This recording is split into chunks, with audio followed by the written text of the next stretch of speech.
Hi, Tom. Just read your email there, and that's really interesting. Yeah.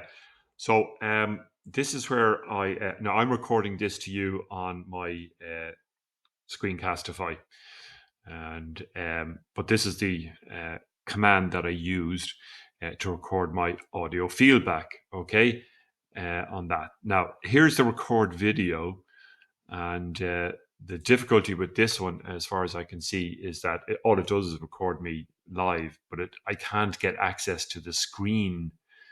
You can see that it's kind of it's grayed out there, you know. So if I hit new recording, so it's starting, so I can record up to 30 minutes here. But all I'm doing is the person who's watching me live, give them the feedback orally, which is what we do on the audio recording, if you know what I mean. So there isn't much use on that. Now, so I'm going to just stop that recording and keep watching. So I'm going to add this.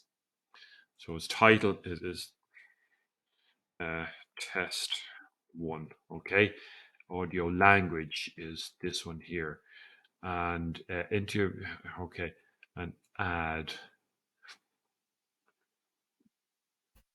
Right, here's the feedback now. Um, so there's the test one. Let's just click on that and see what happens here. So it's being processed.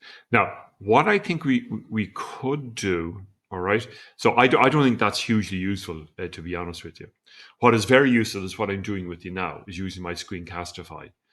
Okay, and that is very different. So with the Screencastify now, I can go in. So here I am talking to the student, and I can start zeroing in on various elements that have been left out. I can see this sheet is not plotted at 1 is to as at 100% scale and various things like that. Okay.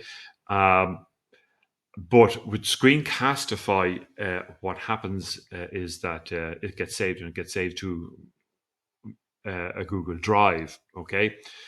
Now, the only thing you could do with that then is to save it as an MP4, right? Save it as an MP4, and you could upload it to Microsoft Stream.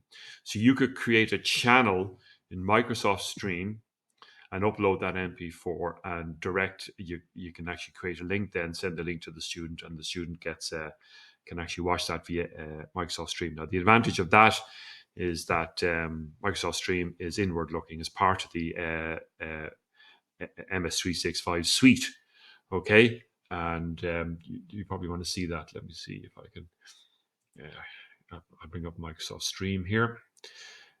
Okay, and I'm just going to go back to the classic view because I haven't figured out the new one as yet.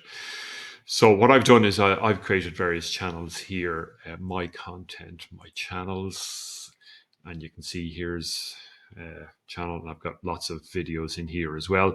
So this is what you would do. You would upload it to this one. You create a channel for feedback or something like that.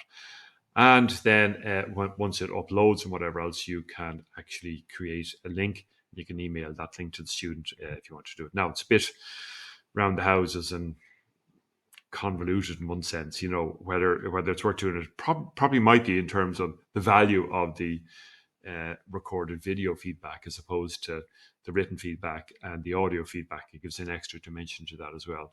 But look, we can have a chat about that and see whether it's worth going down that route. But it's just a pity that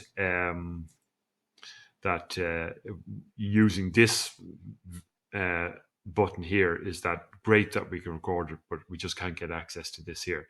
Maybe that's something you could bring up with Brightspace at some point, Kirk. Okay.